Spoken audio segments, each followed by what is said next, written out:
clear example of increasing internet connectivity's role in shaping the development of video games can be seen in the phenomenon of loot boxes. This term refers to an item purchased for real money, which grants a player a random selection of other in-game items. In essence, a digital slot machine. First emerging in console and PC gaming in 2004, then popularised by Valve's Team Fortress 2 from 2010 onwards, loot boxes have become increasingly ubiquitous.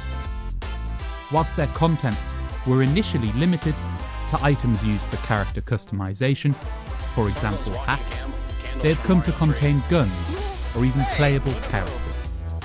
Whilst there has been a backlash against this practice, it shows little sign of slowing, with loot boxes expected to be a $50 billion per year industry by 2022.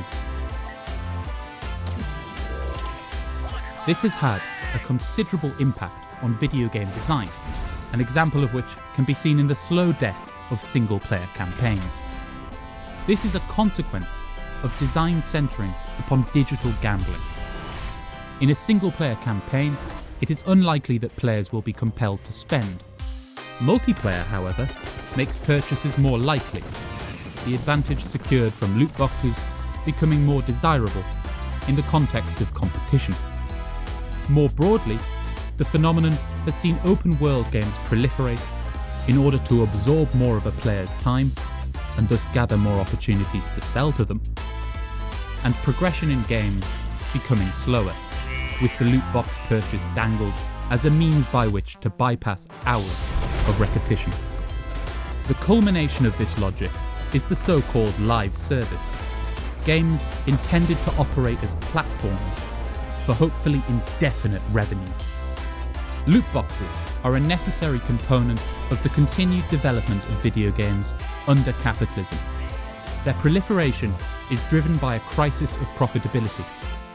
As video games have developed, the cost of producing them has increased consistently, largely due to competition driving improvements in the scale of games and the quality of their graphics. In consequence, whilst the massive profits accrued by the industry has increased overall, the rate of profit to investment has shrunk.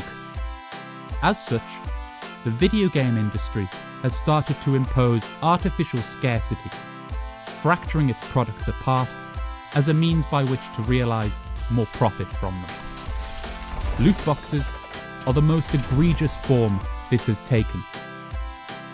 To put this simply, yes, capitalism is ruining your video games.